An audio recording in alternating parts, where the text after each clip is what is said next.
Hello అండి, అందరు ఎలా ఉన్నారు? Welcome back to my channel Lalitha's home food. ఇక్కడ మీరు చూస్తుంది సేమియా ఉప్మా అండి. కొన్ని టిప్స్ యూజ్ చేసి సేమియా ఉప్మా పొడిపొడిలాడుతూ ఎలా రావాలి అనేది ఈ వీడియో అండి. ఎక్కడ స్కిప్ చేయకుండా చూడండి. అయితే మీరు ఎప్పుడైనా సరే సేమియా ఉప్మాలో కానీ లెమన్ వేసుకొని తింటే నాకు కామెంట్ సెక్షన్లో కామెంట్ చేయండి. ఇప్పుడైతే మనం ప్రాసెస్లోకి వెళ్ళిపోదాం పదండి. ఒక బాండీలోకి 4-5 స్పూన్ల వరకు ఆయిల్ వేసుకోవాలండి. ఎప్పుడైనా ఉప్మాలోకి 1 స్పూను ఎక్కువగా ఉంటేనే మనకి ఉప్మా అనేది బాగా వస్తుందన్నమాట. దాంట్లోకి పోపు దినుసులు వేసుకోండి. అలాగే ఇష్టమైతే జీడిపప్పు కానీ పల్లీలు కానీ వేసుకోవచ్చు. ఇంకా ఒక ఉల్లిపాయ, అలాగే 2-3 పచ్చిమిరపకాయలు, కొన్ని కరివేపాకు కూడా వేసేసుకున్నానండి. అవి బాగా ఫ్రై అయిన తర్వాత అల్లము ఇలా 1 ఇంచు వరకు ఇలా గ్రేట్ చేసి వేసుకుంటున్నాను.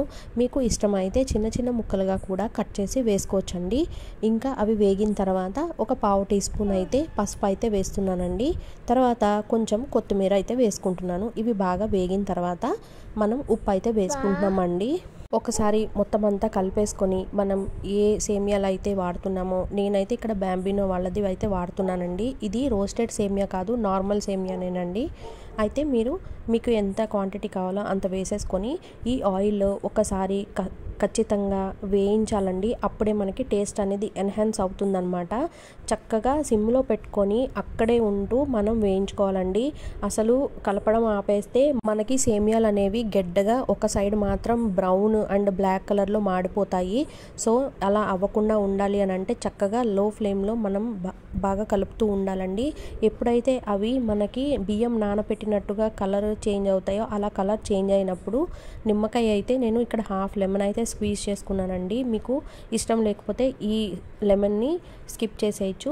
ఇప్పుడు హాట్ వాటర్ అయితే కంపల్సరీ పోసుకోండి. హాట్ వాటర్ పోసుకోవడం వల్ల ఏమవుతుందంటే వేయించిన సేమియా తొందరగా ఉడుకుతుంది. అలాగే వాటర్ అనేవి తక్కువగా పడతాయి అన్నమాట. అండ్ మనకి పొడిపొడిలాడుతూ వస్తుంది అనమాట. ఇదేనండి టిప్. మీరు నీళ్ళు ఎంత పోయాలి, సేమియాలు ఎంత అనేది ఏమీ మీరు ఆలోచించాల్సిన అవసరం లేదండి. ఎప్పుడైనా సరే వాటర్ జస్ట్ మనం సేమియాలు మునిగే వరకు పోసి వదిలేస్తే సరిపోతుందండి. అండ్ ఇంకొక టిప్ ఏంటంటే మనం వాటర్ పోయంగానే వెంటనే మూత అయితే పెట్టేసేసి పక్కకు వెళ్ళిపోద్దండి. ఇక్కడ కాసేపు కలిపిన తర్వాత మనకి బబుల్స్ అనేవి ఫామ్ అవుతాయి అన్నమాట. ఆ బబుల్స్ ఫామ్ అయినప్పుడు మూత ఒక్క 2 మినిట్స్ మాత్రమే పెట్టండి.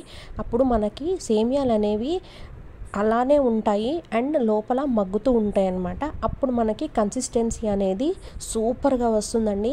అండ్ ఆ లెమన్ ఫ్లేవర్తో మనకి ఈ ఉప్మా ఎంత బాగుంటుందంటే, ఎప్పుడు ఇడ్లీ దోశలు చేసుకునేటప్పుడు ఈ సేమియా ఉప్మా కూడా మనం బ్రేక్ఫాస్ట్లోకి ఇంక్లూడ్ చేసుకుంటే చాలా బాగుంటుంది.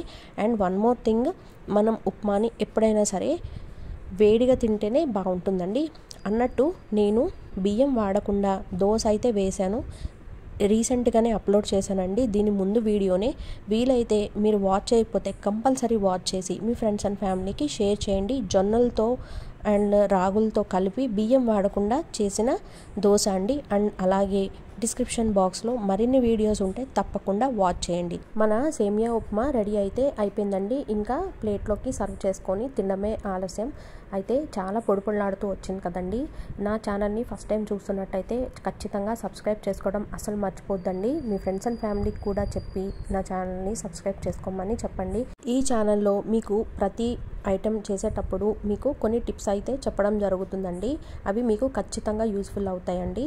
అందరికీ హ్యాపీ హోలీ అండి. మన చుట్టుపక్కల చాలామంది ఉంటారు. కొంతమంది నచ్చుతారు, కొంతమంది నచ్చరు. అలాగే కొంతమంది పైకి ఒకలాగా లోపల ఒకలాగా ప్రవర్తిస్తూ ఉంటారు. ఈ చిన్న లైఫ్లో హ్యాపీనెస్ని పంచుతూ, అలాగే మనం కూడా హ్యాపీగా ఉంటూ వాళ్ళ అభిప్రాయాలకి గౌరవం ఇస్తూ సంతోషంగా ముందుకు సాగడమే అసలైన హోలీ. మరి మీరేమంటారు? కమెంట్ సెక్షన్లో కమెంట్ చేయండి. ఈ రంగుల ప్రపంచంలో హ్యాపీగా ఉండడం నేర్చుకోండి, అలాగే హ్యాపీగా ఉంచడం నేర్చుకోండి. థ్యాంక్ యూ ఫర్ వాచింగ్ అండి.